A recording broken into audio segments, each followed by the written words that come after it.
Ngegama likaJesu. Ngegama likaJesu. Ngegama likaJesu. Into seduze kwakho uthi high five. Wenze kahle wafika. High five, high five. Ngicela ukuthi whatever noma yini oyidinga empilweni yakho uzoyithola la. Lento oyidingayo uzoyithola la. Lento oyicela kuNkulunkulu uzoyithola la. Uzoyithola la. Hallelujah. Singahlala phansi. Niyamthanda uJesu. Niyamthanda uJesu. Hallelujah. Hallelujah. Mfundisi Mnguni lo bazalwane. Hallelujah. Ngingumntwana kaNkulunkulu ngisindisiwe ngenzelwe umusa. Hallelujah. Ngenzelwe umusa. Hallelujah. uNkulunkulu wangenzela umusa bazalwane. Wangethemba ebuncaneni bami, wangikhuza empilweni engangicabanga ukuthi ngifanele. Wangikhuza uNkulunkulu empilweni engangicabanga ukuthi ingenza umuntu ongcono. Hallelujah. Ngangicabanga nami njengabanye ukuthi kufanele ngizijabulise empilweni, kufanele ngenze zonke izinto ezenziwa ngabantu abasha. Hallelujah. Kodwa uNkulunkulu wangikhuza wathi wena uzudlula kuzo zonke izinto lezi ezingosane ngadlula kuzo, zinzima kakhulu. Amen. Abanye baphelele emajele ngenxa yezinto lezi engangizenza mina ezifana nazo ngamashi. Hallelujah. Abanye ngaleyo nto baphelele emajele.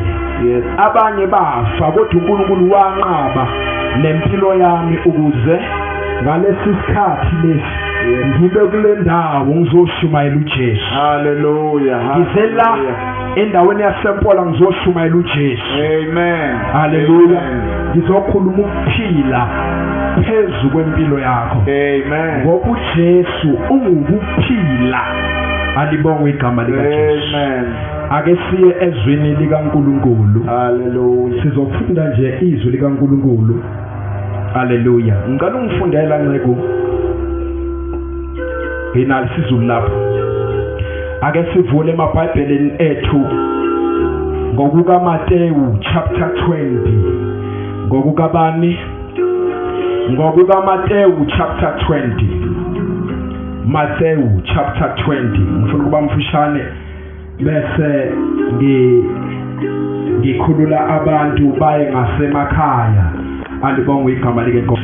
Ngicela ungifundela nceko ngokuka Mateyu chapter 20. Uzongifundela u20 no21. Sifunde no28. Mateyu chapter 20 verse 20, 21 and 28. Hallelujah. Hallelujah. Silalele bazalwane. uJesu ukhuza amadodana kaZebedewu. uJesu wenze njani? Ukhuza amadodana kabani? uJesu uyakhuza. Ake sibambe lokho ukuthi uJesu wenze njani? Uyakhuza. Ukuthi wayekhuza amadodana kaZebedewu asendlule lapha. Sibambe leli uJesu uyakhuza. uJesu wenze njani ebusuku? Uyakhuza. Funda nceko verse 20, 21 and 28. Funa ukushumayela kafushane bese ngiyabala. Khona kwafika kuye unina wamadodana kaZebedewu kanye namadodana akhe.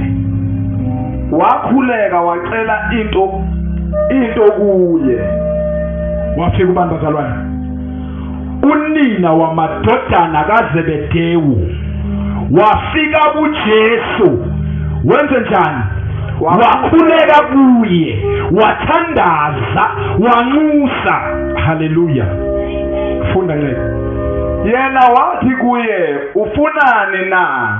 Ubani lo? uJesu. Uma wesifazane ezwa kuJesu, ezonxusa, ezokhuleka kuJesu, uJesu umbuza ukuthi ufuna ukuba ngikwenzeleni? Hallelujah. Hallelujah. Funda nceko. Wathi kuye, yisho ukuba lawa amadodana ami amabili ahlale, enye ngakwesokunene sakho, enye ngakwesokhohlo sakhe. Lo mama unina wamadodana kaZebedewu uza kuJesu ukuzokhuleka kuye, uzomnxusa ukuthi inkosi khuluma phezu kwempilo yamadodana kabani. Akanxusanga ukuba khulume yena njengomzali wabo kubo, kodwa wanxusa kuNkulunkulu ukuba khulume phezu kwempilo yabatwana bakhe. Umzali okholwayo unjalo, ucela kuNkulunkulu ukuba uNkulunkulu asebenze phezu kwempilo yabantwana bakhe. Umzali othandazayo unjalo, uthandazela ukuthi uNkulunkulu aze akhulume ngaphezu kwempilo yamadodana akhe, athandaze ukuthi uNkulunkulu akhulume phezu kwempilo yamadodakazi akhe, akhulekele ngisho ukuthi uNkulunkulu akhulume naphezu komyeni wakhe. Alibonge igama likaJesu. Haleluya. Owesifazane okhulekayo, okholwayo, ukhuleka kuNkulunkulu ukuba uNkulunkulu akakhulume phezu kwempilo kwendoda yakhe. Makungowesilisa akhulekele ukuthi uNkulunkulu aze akhulume naphezu kwempilo kamkakhe. Haleluya.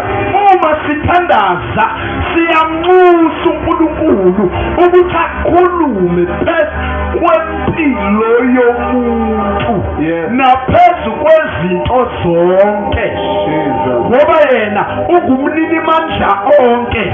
Leli gama elithi ungumnini mandla onke lichaza ukuthi unamandla phezu kwakho konke okudaleweyo. Kukhothama egameni lakhe elinamandla. Haleluya. Qhubeka nqeba. Njengalokho indodana yomuntu ingezelanga ukukhonzwa. Mana sifunda 28, lalela 28 funda. Njengalokho indodana yomuntu ingezelanga ukukhonza. Njengalokho indodana yomuntu ingezelanga ukukhonzwa. Njengalokho indodana yomuntu ingazelanga kwenze njani? Ukwenze njani ifunda? Ukukhonzwa. uJesu wayengazelanga ukukhonzwa, kodwa uzeleni kepha ukukhonza. Hayi phinda ingezelanga indodana. Njengalokho indodana yomuntu ingezelanga ukukhonzwa, kodwa kepha ukukhonza. Kodwa uzele ukukhonza. Leli gama elithi ukukhonza lichaza ukwenzela. uJesu akazelanga ukwenza njani?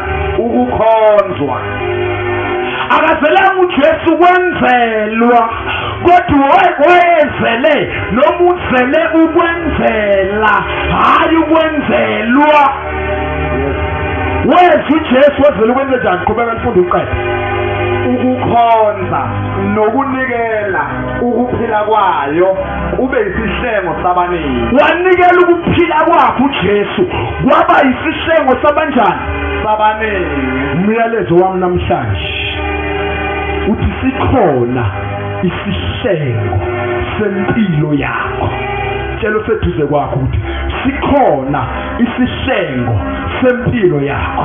Sikhona isihlengo sempilo yakho. Sikhona isihlengo sempilo yakho. Sikhona isihlengo sempilo yakho.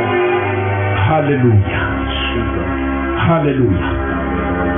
Lithi bazalwane izwi kaNkulunkulu masifunda incwadi kaMateyu chapter 20 ke manje verse 29 ufike ku 34. Lithi uJesu wayephuma eJerikho. Wayephuma apho uJesu bazalwane?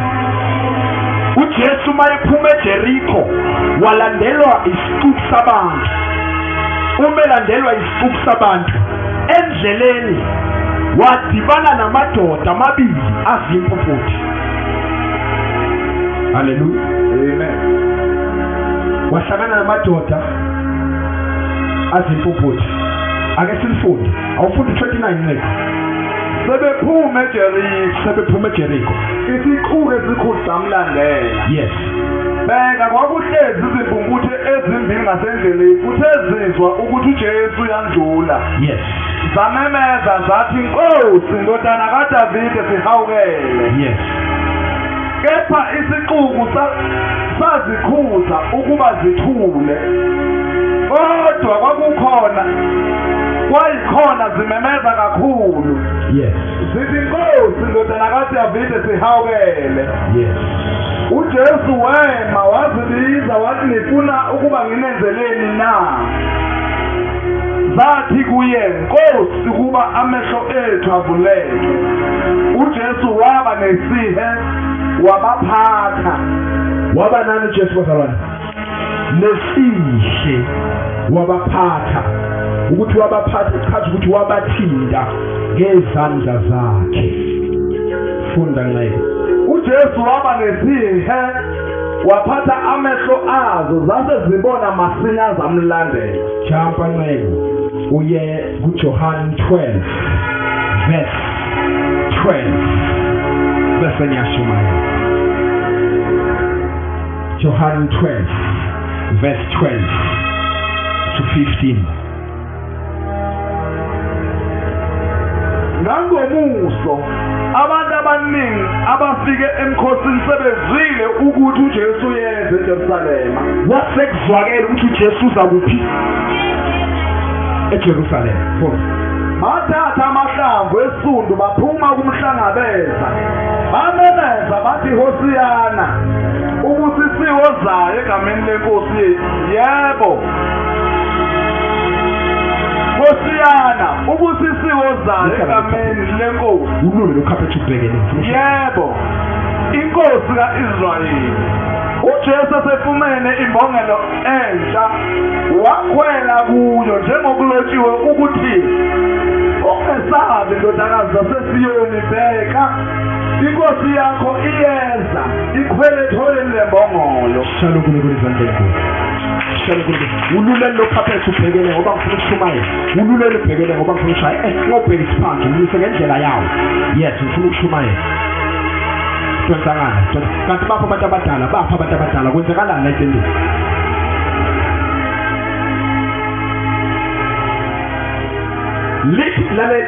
Lalela. Ngicela abantwana ababili bahlale la. Abayi-2 bahlale la. Just 2. Ninginikeze indlela ngoba ngifuna ukushumayela. Hlalelani la eceleni. Shatarabaka. Ukhona bangangitholela umshalelo fast endlini. Thola umshalelo sheshe. Konke ngifuna ukuyikhuluma namhlanje phezu kwempilo yakho.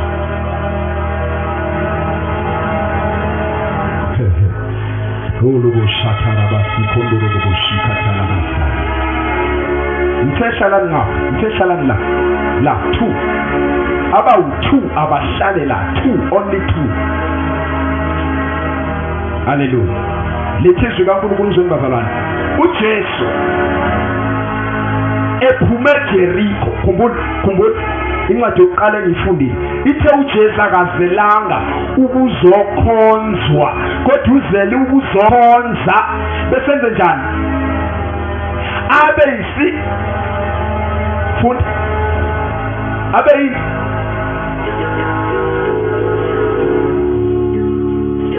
Isihlengo akazelanga uJesu ukukhonzwa, uzele ukukhonza nokuthi abe isihlengo sabaningi.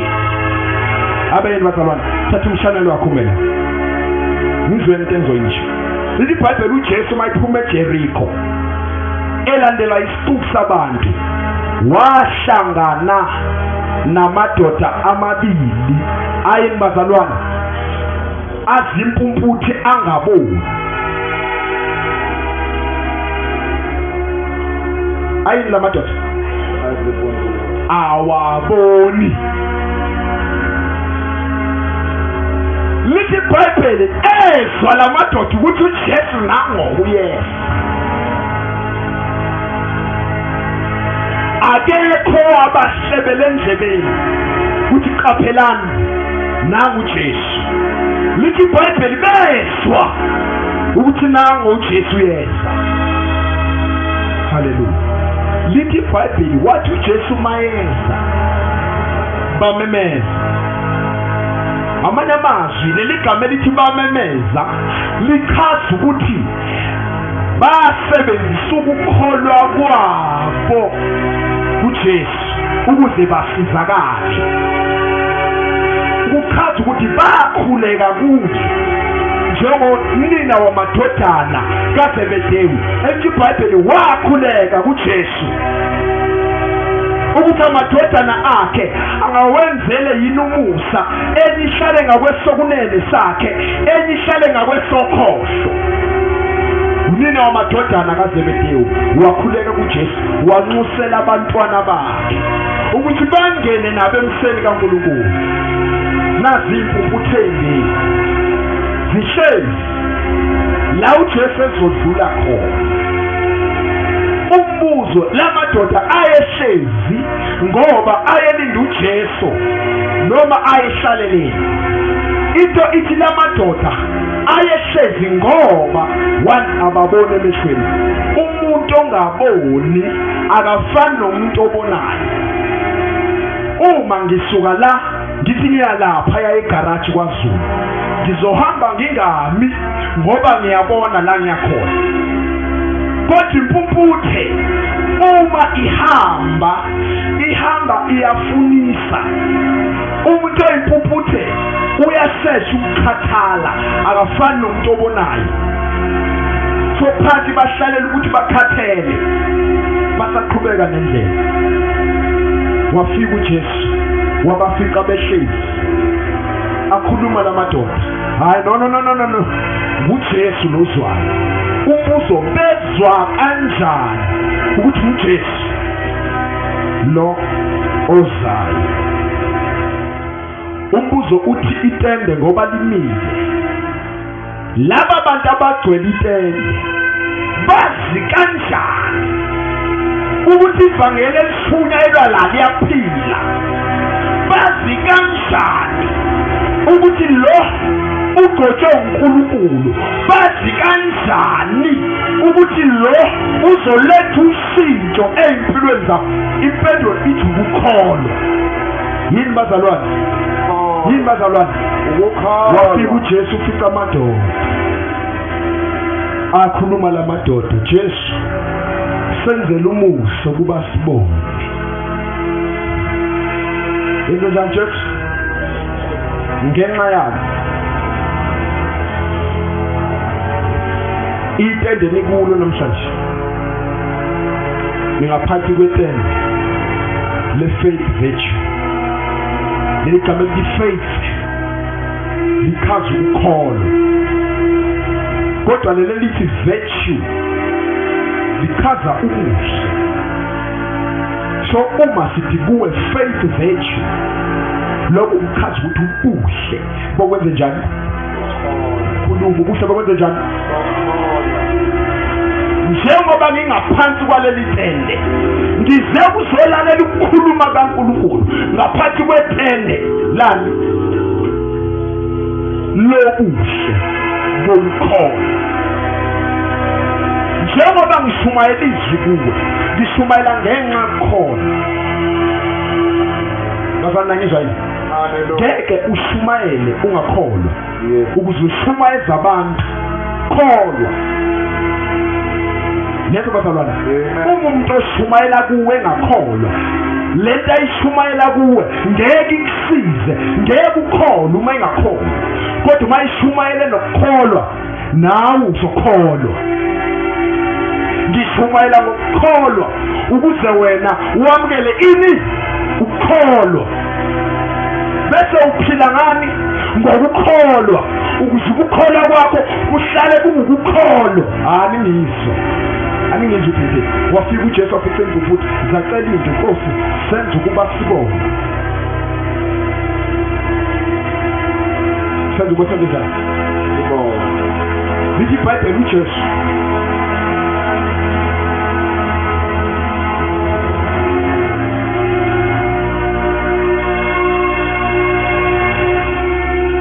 athi ngqalela ngiqoqosela kancane.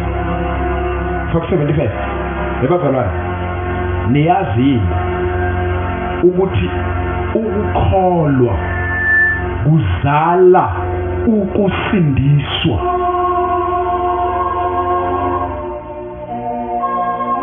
Nakwazi lokho. Uma lithi iBhayibheli ngaphandle kokukholwa akukho ukumthokozisa uNkulunkulu. Elesingisi lithi without faith it is impossible to please God. Ukusindiswa kuchaza ukuthi I am pleasing God. Ngincenga uNkulunkulu ukuthi angithethelele zonke izono zami. Ngincenga uNkulunkulu ukuthi abe nguNkulunkulu wami. Ngincenga uNkulunkulu ukuthi angiphathele impilo kabani. Ngiyazwakala ebusuku. Ukukholwa kuzala ukusindiswa. Alibonge igama likaJesu. Hallelujah. Ukukholwa bazalwane kuzalana Ukusindiswa. kunomuntu athi yazi lento yensindisa ngiyi-understand. Ngiyaya nje esontweni mina. Ngifike esontweni makuhlatshelelwa nami ngiyasihlabelela. Makudunyiswa nami ngidunyiswa, ngivula imindebe zami nami ngidumise. Makuthandazwa nami ngithandaze. Makunikelwa nami nginikele. Yonke into enziwa esontweni nami ngiyayenza. Ukukholwa nokusindiswa izinto ezimbili ezingafani.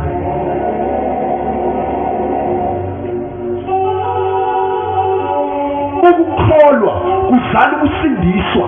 Lithi iBhayibheli ngelinye ilanga uJesu ebuye entabeni ekuseni. Lalelani. uJesu mayebuke entabeni ekuseni uhlangana nomuntu ogulayo. Lithi iBhayibheli uJesu wamthandazela. Lalelani. uJesu wamthandazela waphila. Wase Jesu kuye ngemva kokuba esemthandazele waphila. Wathi uJesu hamba ke uye ethempelini uyofica umpristi umtshele ukuthi kwenzekeni kuwe. Ungakhulumi ngami, ungifihle mina. Mtshela ukuthi uphilile wena, kodwa ungifihle mina. Sizathu kwakungakafika isikhathi ukuthi uJesu akhazinyuliswe.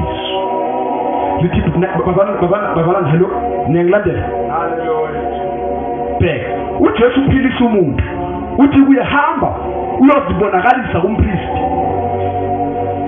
Yini leyo ukuthi uJesu wathi uJesu mayimphilise wathi hamba sewuvumela umusa. In other words sewusindisiwe.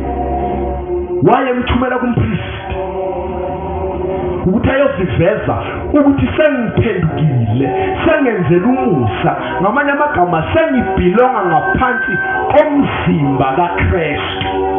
Why uJesu uhambe uyozibonakalisa kumpristi?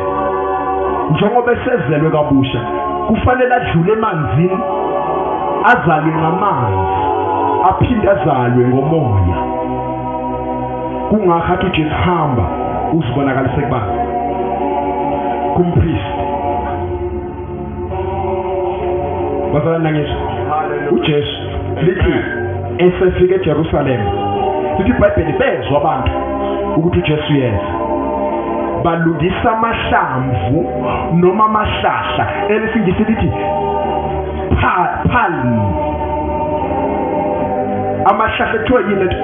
Khona lesihlahla yini? Isundu. Niyalazi isundu? Baphatha amahlamvu esundu balungisa la uJesu ezohamba khona. Bathanela amanye bawandlala phansi ukuthi ahambe kuwo. Ngathi mangikhuleka izolo ngathi inkosi lento ikhaza ukuthini.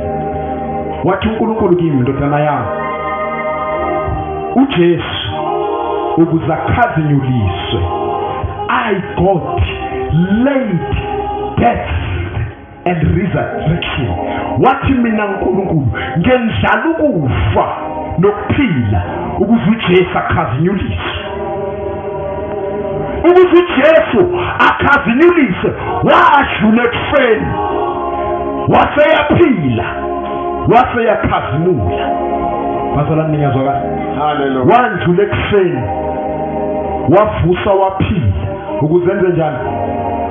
Akhazimule.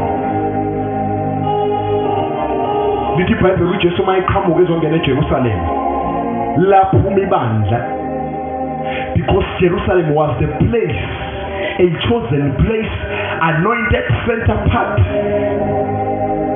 Kwakuyindawo eyayikhethiwe, igcotshelwe ukuthi uNkulunkulu udunyiswa la. Kwakungumuzi okhanyayo,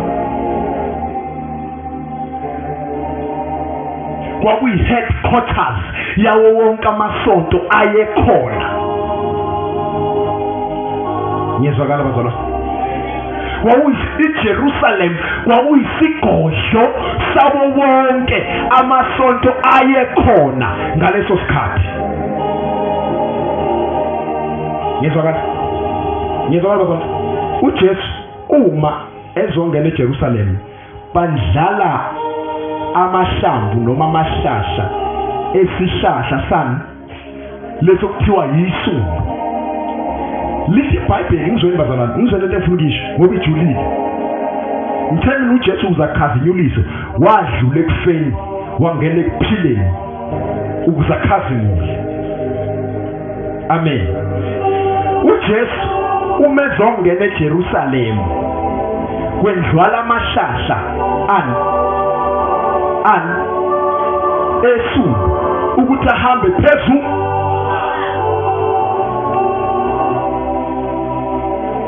They laid the palm branches for Jesus to walk upon. Lithi iBhayibheli waqhamuka lapho uJesu egibele ithole lani lembongolo. uJesu ugibele phezu kwembongolo. Imbongolo ihamba phezu kwamahlamvu ani. Wathi uNkulunkulu, mfana wami, hamba uyoshumayela, udlulise lamanzi kubantu bami. Ngicela unginikeze ichati, ngicela ungibambele. Come. Woza ncane. Come. Silalele. Woza ncane. Wathi uNkulunkulu kimi, mfana wami, ukumemeza ukuba ngumsindo akumsizi umuntu, kodwa ukukhuluma izwi, ukhuluma iqiniso, ukhulume nokuhlakanipha kuyamsiza umuntu. Insuku ayifani, kwesinye isikhathi ngiyamemetha ngijuluke umcinsini, kwesinye isikhathi ngikhuluma i-wisdom. Lalela, ngithawukomba ukuthi uJesu uma ingena eJerusalema wahamba phezu kwani. Khulumani, wahamba phezu kwani? Phezu kwamahlamvu esumbu. Ngizokukhaza amahlamvu, ukubekwa kwamahlamvu esumbu kuchaza ukuthi uJesu bamamukela ngomoya wokukholwa, benokukholwa. Amahlamvu esumbu asifeyili ukuze uJesu afinyelele empilweni yakho, uhamba phezu kokholo lwakho. Ugula ufuna ukuphila, uJesu uza ngokukholwa. Abanye bafundile, bafuna umsebenzi, ukuze bathole umsebenzi uzofika kubo ngani na? Ngokukholwa. In other words, ukukholwa kungumhlahlandlela wokuza kukaJesu empilweni kabani? eJerusalem. Bathi mabezwa ukuthi uJesu yeza, badlala amahlamvu esonto, ibamba nceke ngisashumayela. Bahamba bandlala amahlamvu esonto, bazi ukuthi uJesu yeza. Bamlungisela ukuthi ahambe phezu kwawo. Wathi uNkulunkulu umoya ingcwele kimi, tshela ibandla, tshela abantu basempola ukuthi amahlamvu esundu ukukholwa. Lithi izwi likaNkulunkulu, without faith it is impossible to please God. Ngaphandle kokukholwa akukho ukumthokozisa uJesu. Usiba umuntu ongenakho ukukholwa, uJesu akakwazi usiza impilo yakho. Mawungakholwa uJesu umvalele ngaphandle empilweni yakho. Kodwa mawunokholwa uJesu umvulela indlela ukuthi come Jesus, come change my life. Hallelujah. Wasala ababe u2 kama umuntu akezwe omunye omude shishi. Glory to Jesus. Siyabona bazalwane, last week ngikhulume ngekhathi ku ngoba lento yesikhathi ijulile. Uma ngithandaza ekseni uthi uNkulunkulu kimi mfana wami ufuna ichart, qina ichart uzulithole. Thatha imakhi ngiphenya ubhale lezi zinto engikutshela zona, uhambe uyobakela abantu njengalokhu ngikiyalile. Ngabhala lezi zinto ngidirect umoya ingcwele, wathi umoya ingcwele akutshele ngezikhathi ezintathu okufanele uzazi uyiqaphele. Isikhathi sokuqala sesadlula, the former way of God, yokwenza izinto indlela endala kaNkulunkulu yokwenza izinto. uJesu engakafiki, the former way, the first former way, indlela yakudala uJesu engakafiki kuphi emhlabeni.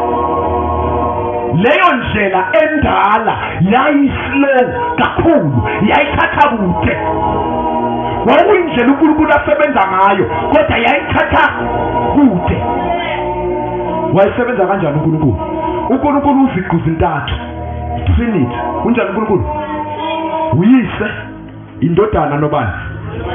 Lalela, indlela uNkulunkulu ayisebenza ngayo angithi iziqu zintathu, ubaba, indodana, umoya ingcwele. Abeza ababeka shishana about 3 abeza la beza shishana. Shala ngibekani into lezo 3 la shishana fast.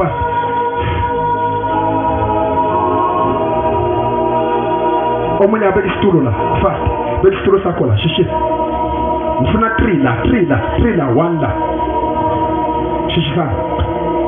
Sibheke indlela uNkulunkulu ayisebenza ngayo. uJesu angakafika emhlabeni lalela. Sifunde izwi laNkulunkulu. Elithi uJesu akazelanga ukukhonzwa, uzele ukuzokhonza, uzele ukwenza njani uJesu? Kuba abe isihlengo sabanjani? Sabaningi. uJesu uzeleni kuba abe isihlengo sabanjani bazalwane? Sabaningi. Bamba lapho. uJesu isihlengo.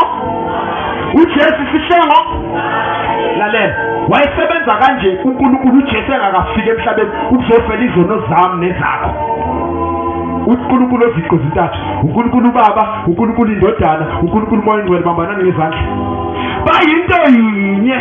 uNkulunkulu Baba noma yini afuna ukuyenza ukhuluma noJesu, bavumelana ngalo. Lo uNkulunkulu Baba ukhuluma nalo Indodana, bavumelane. Isivumelane sabo singalo, singomoya. Okufuna uNkulunkulu uBaba ukukhuluma ngoJesu, bavumelane ngobani?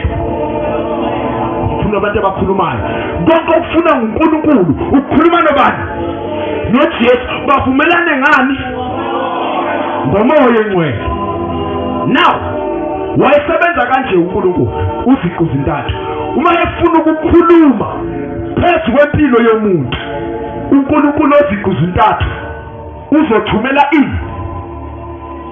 ikhuluma, uzokhulumela ingelosi. Uma ethumela ingelosi uzayinikeza izwi. Uma seyikhulumile nengelosi wayinikeza izwi. Ingelosi yalizodlula yethu. Amunye abeka isitulo sheshe, sibeka isitulo la sheshe. Shalibhekele. uNkulunkulu oziqu zintathu uma efuna ukusiza impilo yomuntu noma efuna ukukhuluma empilweni yomuntu, uzokhuluma nani?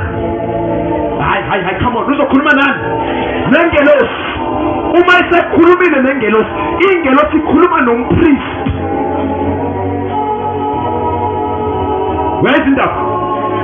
uNkulunkulu ukhuluma nengelosi, ingelosi iyakhuluma nompriest, bese upriest ukhuluma nabaza bheka. It's a former way, indlela uNkulunkulu ayisebenza ngayo uJesu angakafiki ukuzofela izono, uJesu angakabi isisongo sabantu. What is that? Yile yileyo yile rabasanda rabakush kundorobo sokolobo busandere bokush. Niyangizwa bazalwane, niyangizwa. Rabasanda rabashekele baba. The devil is a liar. Say the devil is a liar. The devil is a liar. The devil is a liar. Hlala phansi sheshisi. Hlala phansi. Lalela. Ngizweni bazalwane, ngizweni ngifuna uqeda. Ngizweni, lalela. Lalela. uNkulunkulu ozikostata uthumela ini? Uthumela ini uNkulunkulu? Ingelosi idlulisa umyalezo kubani? Umpriest. Bese umpriest edlulisela umyalezo kubani? Kubazalwane. It is the former way, indlela endala uNkulunkulu ayisebenza ngayo. Ngifuna ukubona amandla kaKristu empilweni yakho. Lalela. Walandela manje indlela yesibili, okuyona indlela engcono. Indlela enjani asebenza ngayo uNkulunkulu empilweni kabani yakho? Indlela yesibili, lalela, leli gama elithi unguye nini? Hayi. Unguye nini? Na nini? Unguye nini? Lo uNkulunkulu wadlula kuleli ndlela yokuqala, wadlula kuyo ngenxa yokuthi yayithatha kude. Uma umuntu olapha ekhandaza efuna uNkulunkulu kufanele aqale ba umpriest nguye ozobakhulekela umkhuleko wakho uthathwe yini, ufinyelele kuphi. Lalela, mase kufika uJesu, buka uJesu into ayenzayo, buka uJesu, singabuka uJesu. Sekufika uJesu oyingxenye yoNkulunkulu oziqu. Makufika uJesu,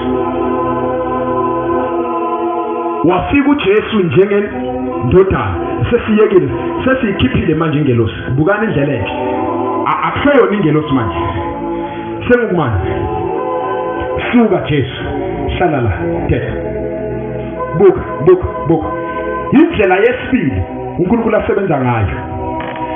uJesu weza emhlabeni, angithi weza ngesibeletho sikabani? SikaMariya. In other words, uJesu usukile kuphi?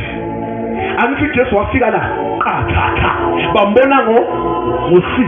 Shuthi uJesu usukile kuphi? Isihlalweni wasala ubani? uNkulunkulu Baba noNkulunkulu bani? noNkulunkulu oyingcwele. uJesu wehlele emhlabeni. uJesu ehlele emhlabeni wayengazelanga ukuthi akhonzwe, kodwa wayezele kwenze njani? Ukukhonza nokuthi abe isihlengo saba.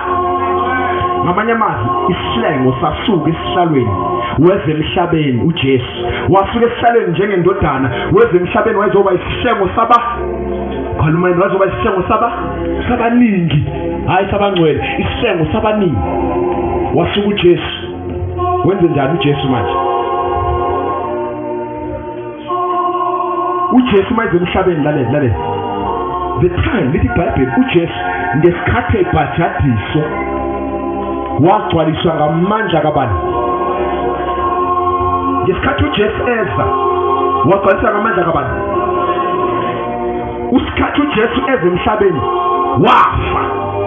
Angithi wayefela uJesu izono zabantu. Leli gama lithi isihlengo sabaningi. Akafelanga abantu abathile, wafela bonke abantu. Haleluya.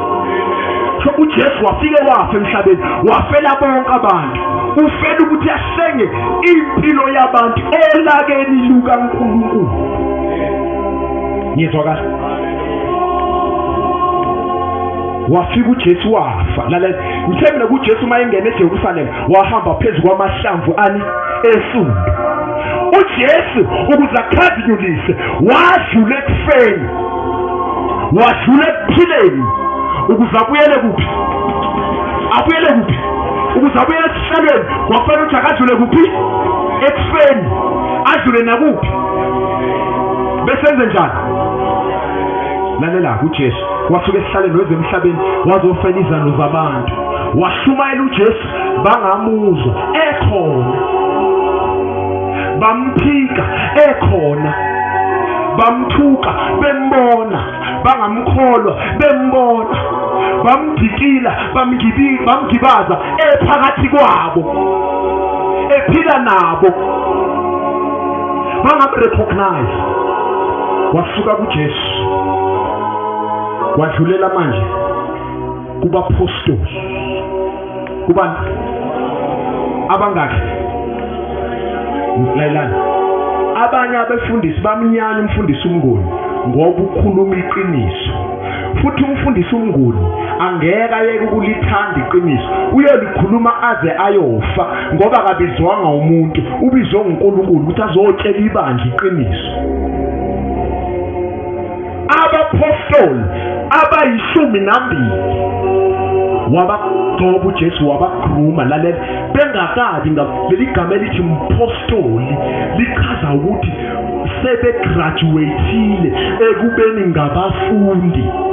Angithi njengoba sewufunda nje ufunda ufike ka matric, mase ufika ka matric wafunda waqeda wathola certificate sekunto njalo we graduate. Angithi mase use university wafunde waqeda sothola ijazi lakho, i-degree noma i-diploma noma i-certificate, sithi we graduate. So leli gama elithi umpostoli lichaza ukuthi graduate kabani? kaJesu. Uqala ube umfundi. Lalela, waqale kwaba ngabafundi ngaphambi kokuthi kube ngabapostoli.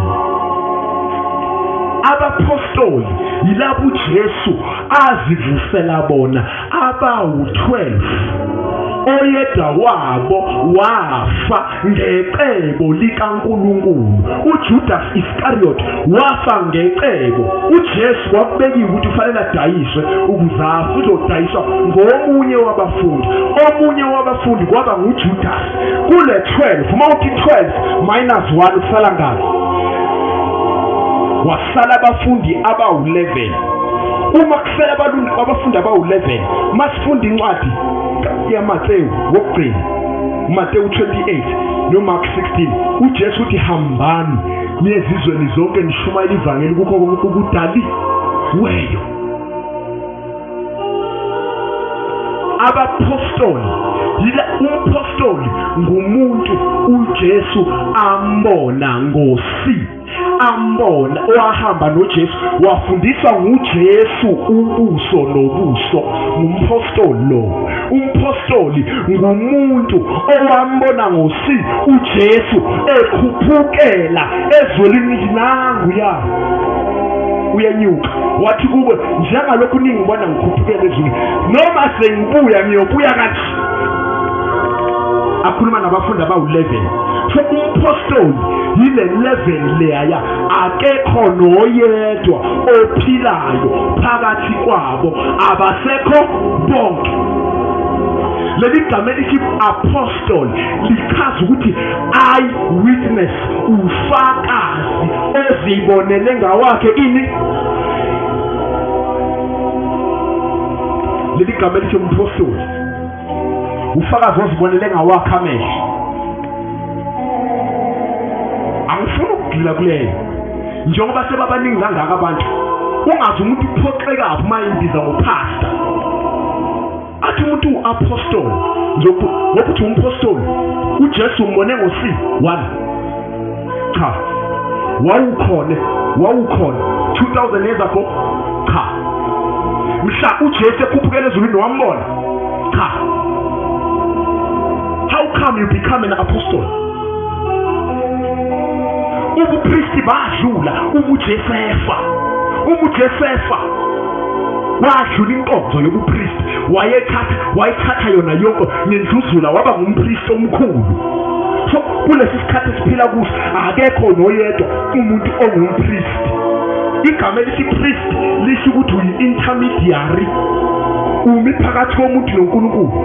Kufanele uhlabe uchithe igazi ukuze abantu bathethelele izono. Ayisenzeki leyo nto manje. So yekani ukubiza abefundisi ngabapriest. Umfundisi akasiyo umpriest. Umpriest uthatha ummese anquma imbuzi achithe igazi anxuse kuNkulunkulu. So umuntu umfundisi wakho umpriest, futhi umfundisi wakho usanquma imbuzi namanje.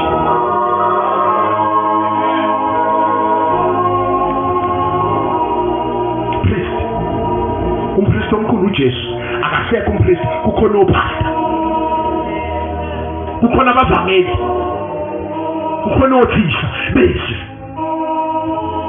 Kahle seyakusiya umfundisi uyafundisa, bese kwakhona omelusi. IBhayibheli uJesu wayengumelusi onjani, omuhle, olungile. He was a good pastor. Shall we Pastor Jesus izandla?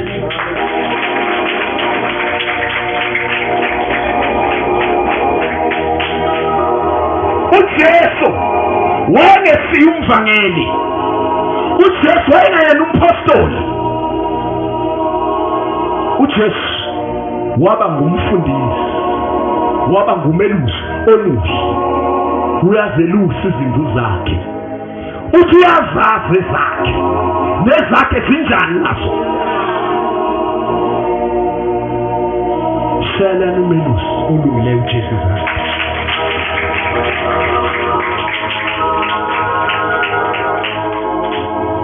Lalela khona bonke abapostoli njengoba bekhona Mnguni nabanye abefundisa endaweni abashumayelayo, umhlaba wonke bayashumayela. Singaphansi kwe-fivefold ministry. Kukhona abangabavangeli, kukhona abangopasta, abelusi. Umuntu umfundisi okuphela ngupasta, kodwa akakwazi ukuthi uhlalaphi, akasiye umelusi.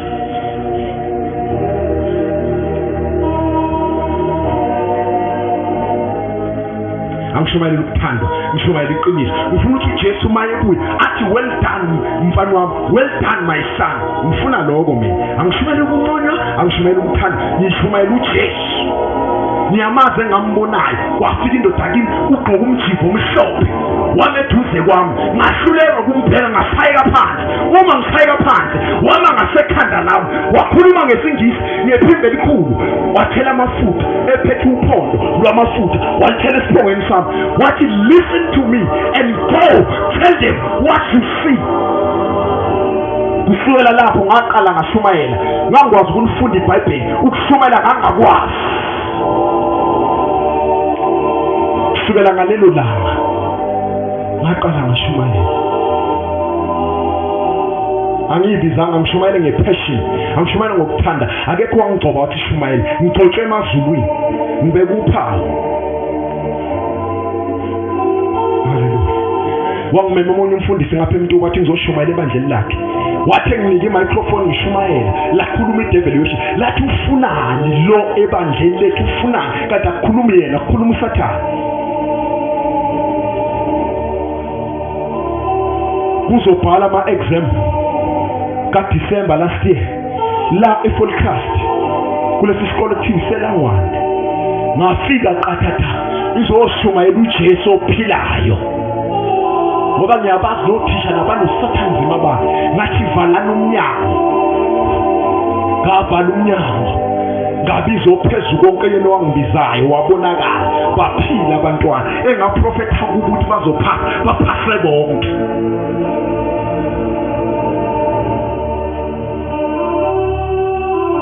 Lalela, second way, wafika uJesu wagcoba abapostoli, wagcoba iy'nceku. Lalela indlela esimanje manje esebenzayo. uJesu akasekho, sewabuyela kuphi? Wafika wagcoba abapostoli, bayifafaza lento umhlaba wonke. Zonke lezi iy'nceku ey'shumayelayo zibhilonga ngaphansi kohlaka lwey'nceku, servants of God.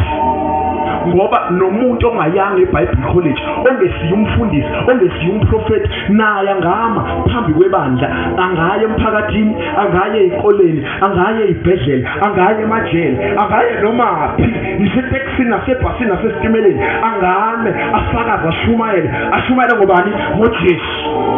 Isikhathi lesi wonke umuntu unelungelo lokushumayela ngobani? ngoJesu. Ngenxa yokuthi umoya kaNkulunkulu uphezu kwey'ngceko naphezu kwabantu. Alibonge igama likaJesu. Lalela, lento ichaza ukuthi grace, umusa okanoma bani. Qala uNkulunkulu wayengakhulumi nanombani, wayekhuluma nengelosi nompristi. Manje uNkulunkulu engakhuluma nanoma mbani noma ngasiphi isikhathi. Alibonge ivangeli. Lalela, kukhona isikhathi esinzima esizayo. Lesikhathi esisizwa ngokuthi isikhathi sokugcina. Isikhathi sami simnandi lesi, ngoba baningi abantu abashumayelayo. Uyaphuma la, uyakuphupha, kuyashunyayela. Yabo njengoba ngishumayela kwezinye indawo kuyashunyayela. Left and right all over kuyashunyayela. Isikhathi sevangeli. Kukhona isikhathi esizayo, sesiqalile namanje, siyazela kancane kancane. Isikhathi uNkulunkulu ozikhuzi buy uNkulunkulu onjani? Buya sheshe ziyeke icathulo, hlala la. Kukhona isikhathi esizayo manje, uNkulunkulu ozikhuzi njani? Uzosebenza kanje, uzosebenza ngomoya oyingcwele. Ngizonichazela ukuthi why kuzokwenzeka kanjani. Okusho uJesu lesikhathi esizayo, uma lithi kaNkulunkulu, khumbula, niyamkhumbula uJoel umprofeti waprofeta, wathi kuyothi ngasemuva ngithululela umoya wami phezu kwenyama yonke, phezu kwey'nsizwa ney'ntombi nobaba nomama ney'ncekukazi.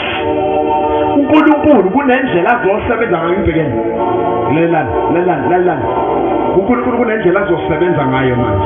Le ekamoya oyingcwele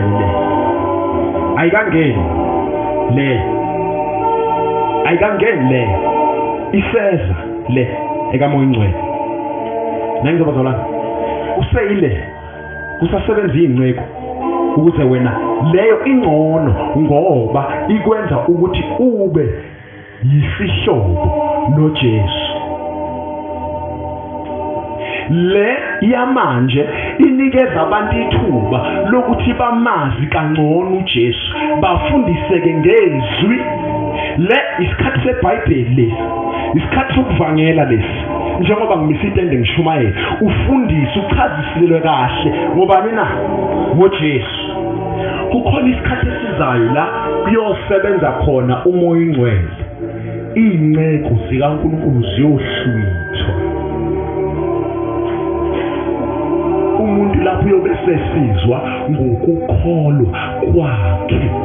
Ongenako ukukholwa ngeke alizwe izwi. Ngathi nakuwe last week ngikhuluma ngezikhathi eziwu7, ngakhuluma ngesikhathi sendlala. Kuyofika isikhathi sendlala yezwi lapho khona iy'ngceku ezishumayela ezakuzwa ngabapostoli zingasekho.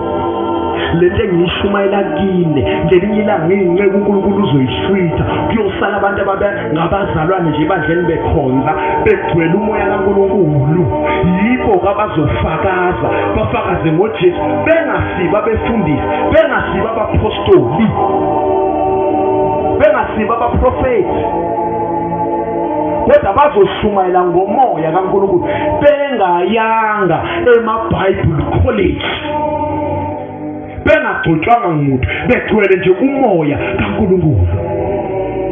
Lento eyokwenzeka ebandleni okhonza kulo, ubona ingane engaka ivele ishintshe, iqala ikhuluma izambulo, iqala iprofeti. Uthe uNkulunkulu kuyakuthi ngasemuva ngithula umoya wami phezu kwenyama, uyomangala ubona iprofeti ingane ezincane engaka.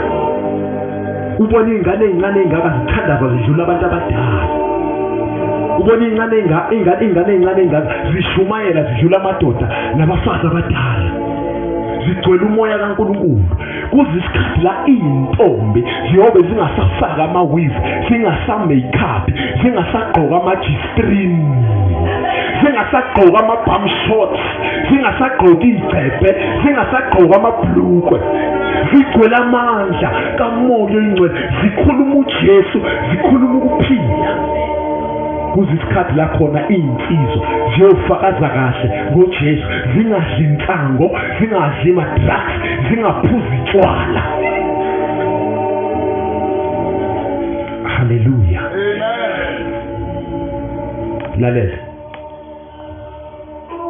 ukuze uJesu, vala leyo foni, ukuze uJesu, lalela, ukuze uJesu afike empilweni yakho, afike ayise, lalela, yazi abanye njengoba kuma itende la, njengoba kuma itende la, ngithembe nakuwe uJesu maye eJerusalem wagibela imbongolo eyakuphi eJerusalem.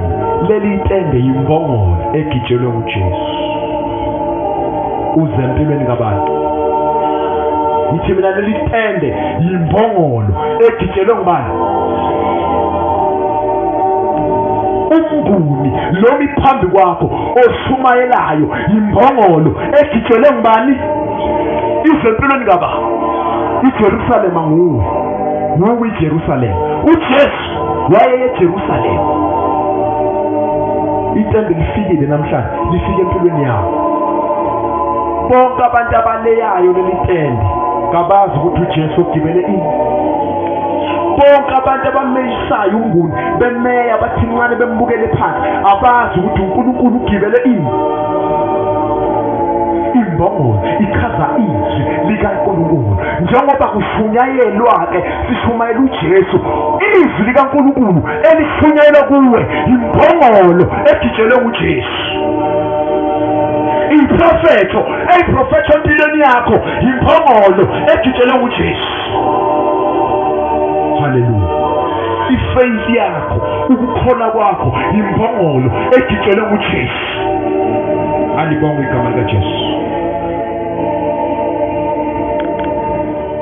Wangena eJerusalem egibela imbongolo. Lalela, wahamba phezu kwamahlambana. Lokho kuchaza ifaith. Njengoba kumitende wena obakhulumisa ukholo lwabo, uthi ungangedla ukuthi lithi iBhayibheli impumputhe ezimbili zathi Jesu ungangedluli, senze ukuba ngenze njani? Ngibone, ngenze ukuba ngibone Nkosi. Alibonge igama likaJesu. Impumputhe ngibani? Impumputhe ngibani? Okwakho yithi ungangedluli Jesu. Alingawu lelitende ngingasizakalanga, ngoba lo imbongolo egijelwe uJesu.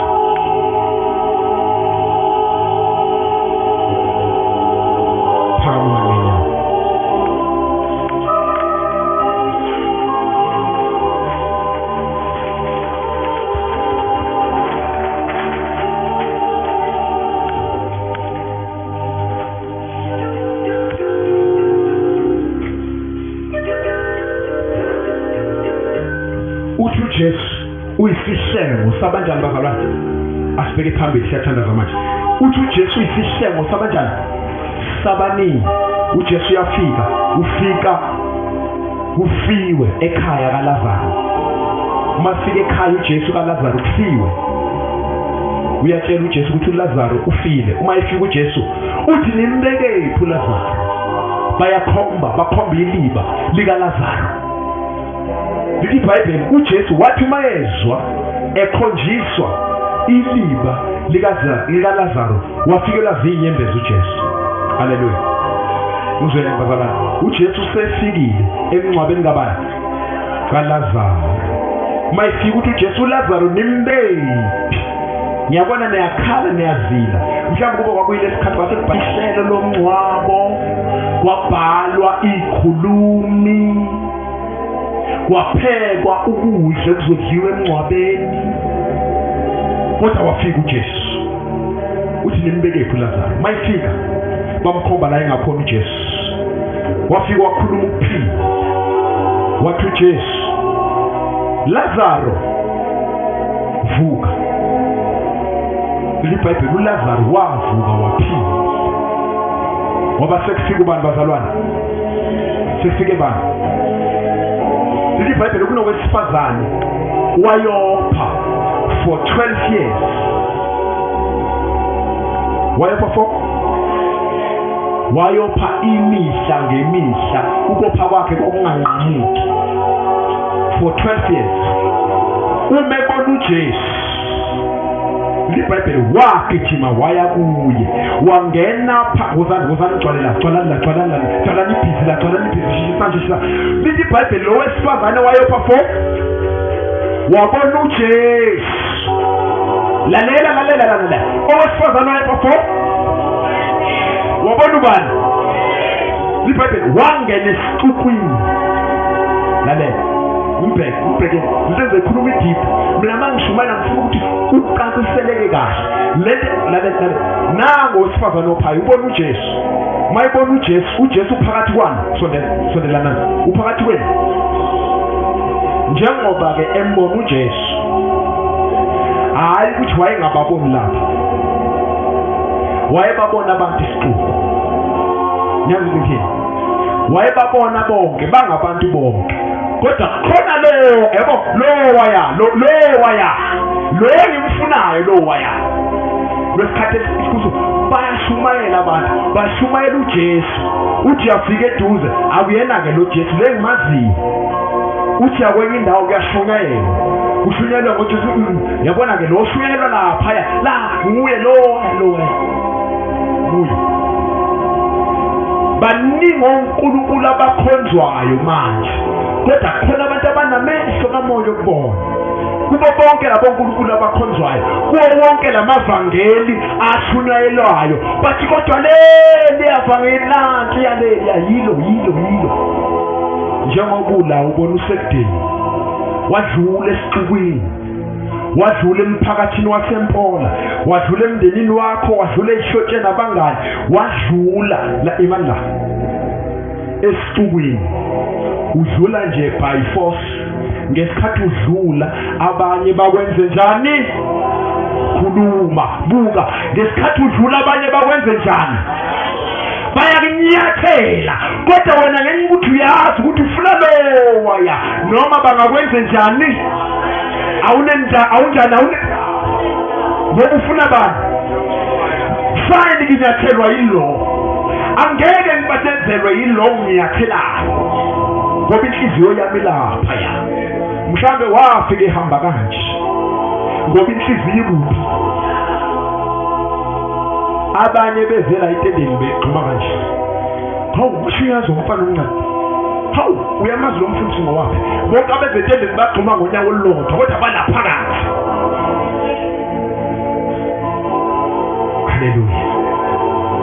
Haleluya. Wafika owesifazane ukuthi lithi wathi nje uma efika wathi sengibonwa ngibani, wathi ngqi wesu Jesu khona ngibambini. Wathi ngibani mama? Yesu khona ngithintile, ngiyezwa amandla aphuma kimi. Ngoba lo wesifazane wamthinta ngani? Ngokukholwa. Ukukholwa yiwoza Jesu. Tshelo seduze kwathi ukukholwa yiwoza Jesu. Mtshele wafika owesifazane kuJesu onewoza Jesu. Iwoza Jesu yini? Wafika kuJesu wabambelela, waba kuphila. Mufuna ukubona uJesu ngo-2023 yiba newoza Jesu.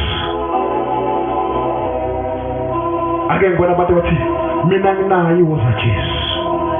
Wena onayo iwoza Jesu, iwoza Jesu yakhe ayikusebenzele ngo-2023. Igama lika Jesu ngiyaprofetha. Umekhona la ongenayo iwoza Jesu, akagijimeze ngaphambili athi nami ngiyayifuna iwoza Jesu, nami ngiyayifuna le faith. Lizwi kaNkulunkulu, faith comes by hearing the word. Ukukholwa kuza ngokuzwa izwi likaNkulunkulu. Mayithi ukukholwa kwami okuncane, ngifuna ukukholwa gijime phambili. Ngiyakholwa khona kodwa ukukholwa kwami okuncane, gijumuze phambili. Ungasindiswa kodwa ube nokukholwa okuncane, gijima mfumbayo. Into ezokwenza uphumelele empilweni ukuthi woza Jesu yakhe ingakanani. Ngiyathandaza othi nakho ukukholwa kodwa angeneliseki ngakho ngibona impilo yami ayishintshe. Nkosi yenezela yengeza ukukholwa kwami ukuze ngibone amandla akho. Ngijimuze ngaphambili futhi ngiyakholwa khona kodwa ukukholwa kwami ngathi kuncane. Ngizobala 7 times abantu babesebele 1 2 3 4 5 6 7.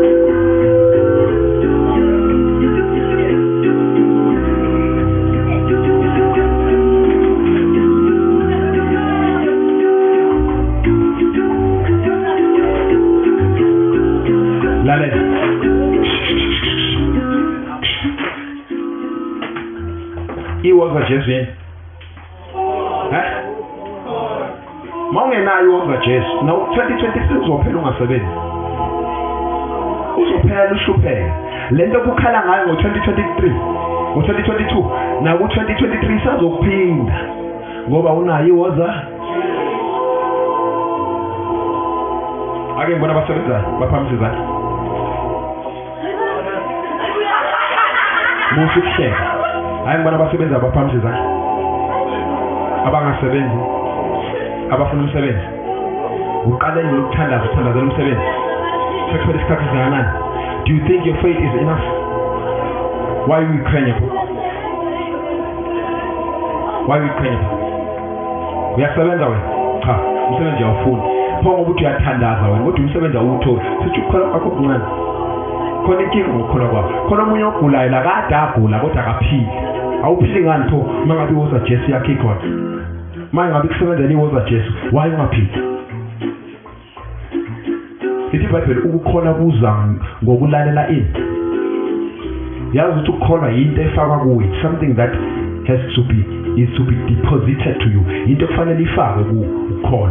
Ukukholwa kuyafakwa kumuntu. Ayizobona. Ufuna ukuthandaza manje bese ngiyavala.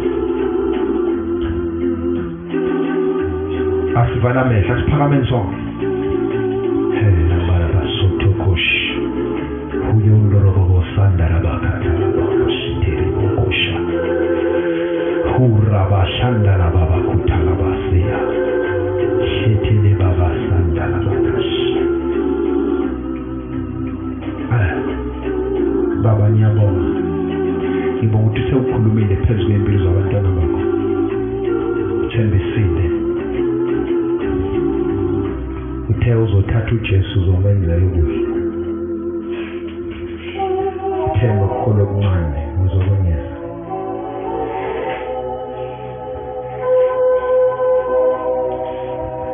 Uthemba ngishomayela kulentendo abantu bayosizakala. Nabanye abantu abaningi kangaka.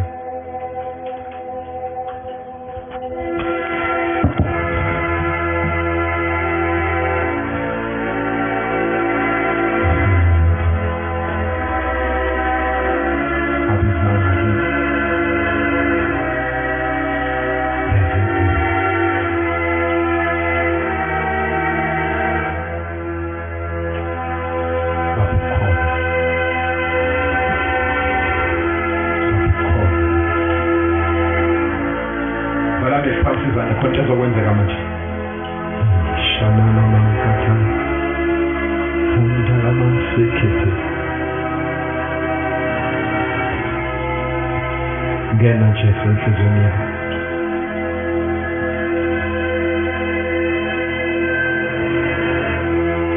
Ngena Jesu.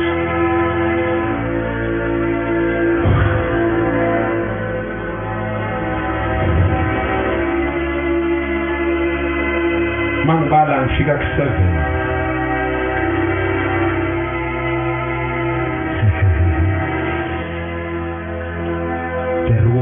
Hakodesh power. The power of God. The Spirit of the living God. Faith itself.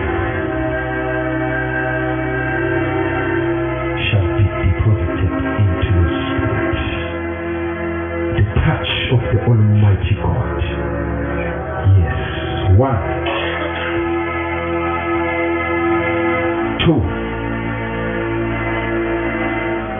3,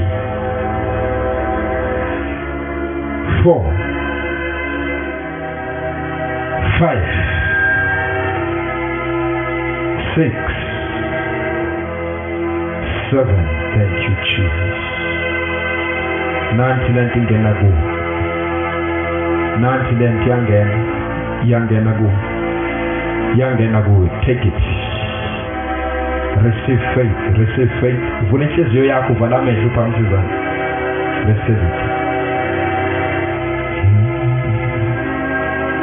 Shukoroboko shitereba.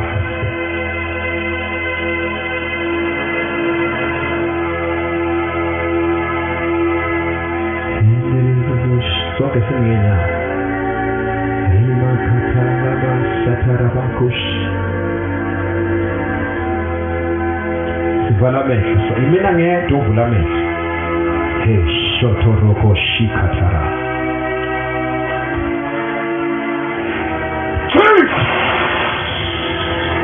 Yes. Yes.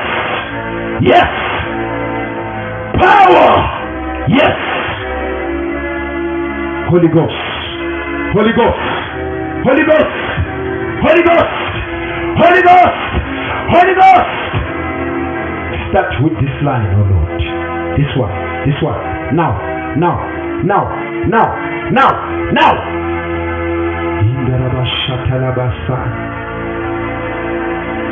Power.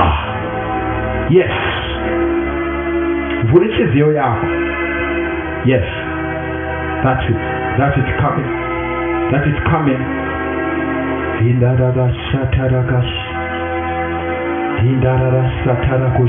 This one. Touch this one, Lord.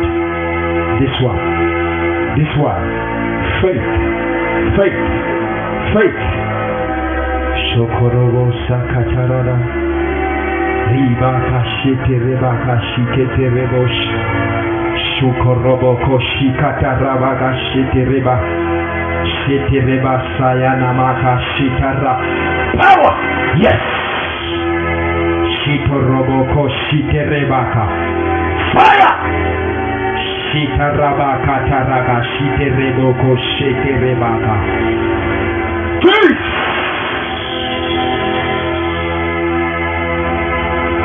Ulorodo shite reba. Ukataraba shite rebo koshite reba kosh. Shukorobo shite reba wasatarabo shite rebaka. Jesus! Jesus! Jesus! Uraba shite reba. Indaraba soto robo shite rebaka tarabo shite reboka. Jesus! Jesus! Soto robo shite rebaka. Shite rebaka tarabo soto robo shite. Something is being deposited in your spirit. Italaba shataraba shuto robo. Bachiraba nubafaki ko. Amakepis. Take it out. Riba taka sete reba. Shuto robo shekete rebos. Shuto robo koto robo sheke reba. Shuto robo shataraba katerebo shekeke.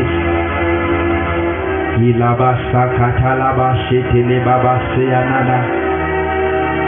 Ribaba katalaba setele bakatalaba sheke.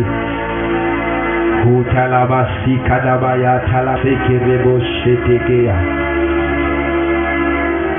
If I touch you, just receive the gift of faith is a gift. Shutorobo shetere kataba shetele basokotolobosh. So get a card again here when I release the fire of the Holy Ghost. 1, 2, 3, 4, 5, 6, 7. I declare a spiritual. Keep on the chip is you keep. Take it out. Keep on the chip is you keep. You know that. Ibayandaraba sotolosh. Undaraba shikatalaba seketelebosh.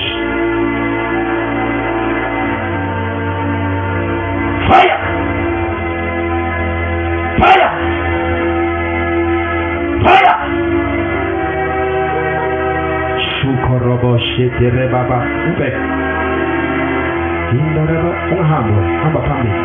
Sotorobo shetere baba sikete.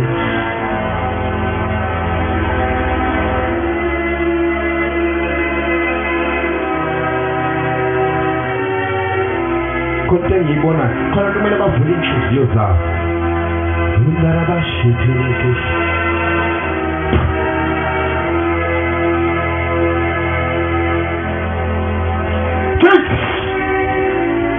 Itaraba shotorobo shekele basai. Shondorobo shekele baba sitele kesh.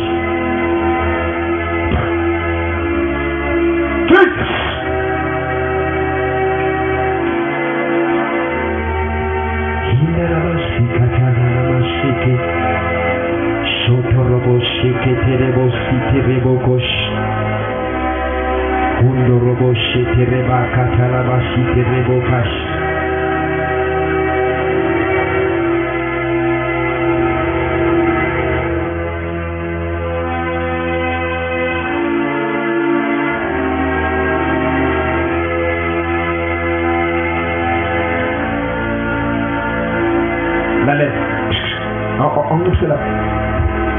The time I pray, ukhona umuntu ozwe eshawa ngivalo. Khona umuntu ozwe eshawa ngivalo. The time aphamisa oh, if you felt that sondela ngaphambili abanye babuyele ngemuva. Laba abanye babuyele ngemuva ngifuna laba bezwe lento. Laba bezwe lento abasale, laba abanye ababuyele emuva. Imoshitele bakatash. Ngizwe bala namehlo. Take it. And faith is a gift. Ngikhuluma ngefaith mina bazalwane. Ngizina nje faith is a ukhola kuyisipho. Receive it.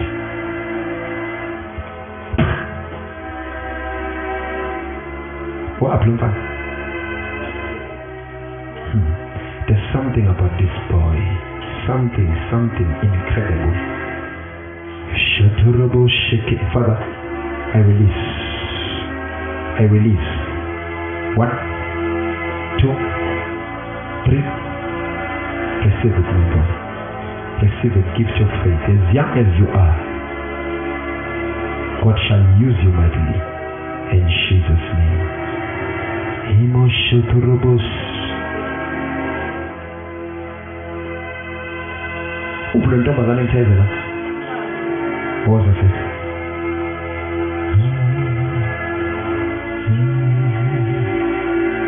Mase ngithintile hamba khululeka. That was it. Hitalama shokoro. Laqomba isandla la in the belly. La swing salomntwana. Sibeka isandla la. Shotoroko sikaramande.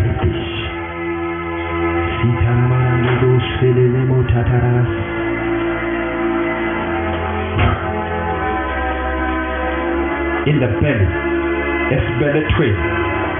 Nako. Yes. Fire!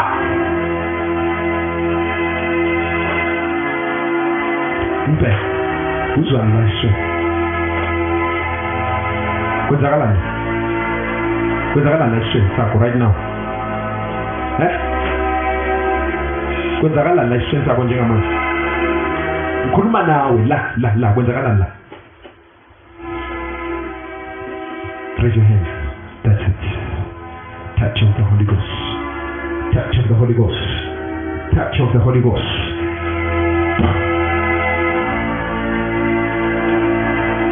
Yes. 1, 2, 3. Jesus. That is the activation of your faith. If I have touched you, sit down. When? Back on.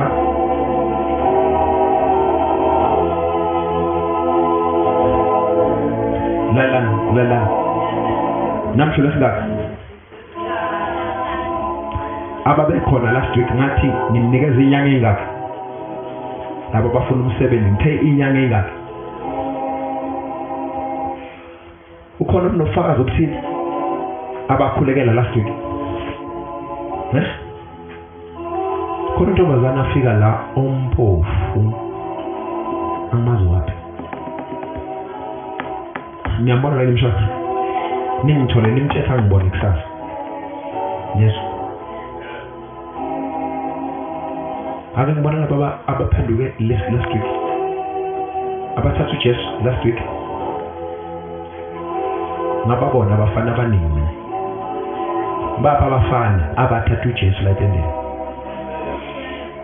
abekho bonke guys ngibheke niyazaza sidlala khona insizwe ebathathu Jesu la entendeni last week bonke labo bantu lalana nibatshele angithi niyabaza abangekho nibatshele ukuthi bonke beze la kusasa niyabadinga la nangitsho khona umuntu oshusha amaphupha amabi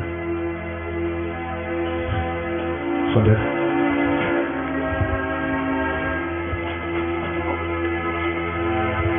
onenkinga amaphupha ugcine ngiphupha kabi ujwayele vele uphuphani ngifuna ukunikeza isiqiniseko kusukela namhlanje ingakho 27 January 2023 ningizwe lento engisho ku kusukela namhlanje 27 lethi igciniso lokwenzela lalela ngibheke ngiyakutshela I declare lama phupha mabo buwaphupha all along aphelela kuyanqamuka manje the snakes you see at night you will see them no more. Do you believe? Raise your hands.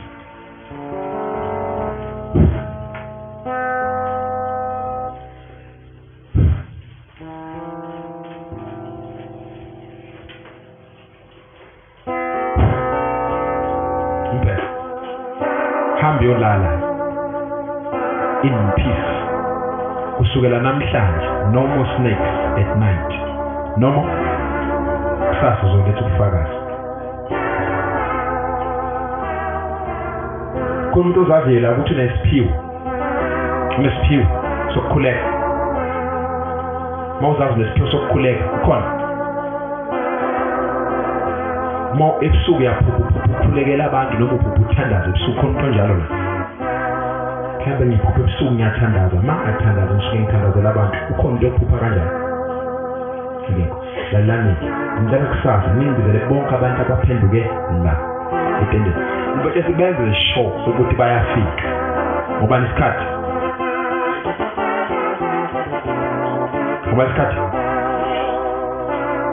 Sengidedela isibusiso manje nakho ukuthi emakhaya vala amehlo. Baba ngiyabonga. Abantwana bakho bafike bayithoba. Balalele izwi lakho. Bayaphuma manje. Baya emakhaya. uNkulunkulu ingena lenkonzo uNkulunkulu kushonyayelo noma sekuphuma sekuyiwe emakhaya usasenguNkulunkulu babiyele ngokugangela umlilo babukuthula babukuphila bahamba nesibusiso bahamba nenkazimulo bahamba nomlilo bahamba nokukholwa egameni likaJesu uNkulunkulu izandla. Faith virtue is here to stay. Is here to. Bakona bangakhonza. Bakona bangakhonza.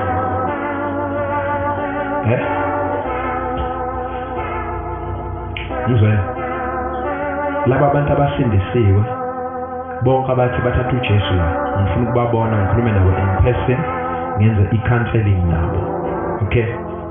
Ngani batshela ukuthi bafike kusasa ngobani babesebela ngo6.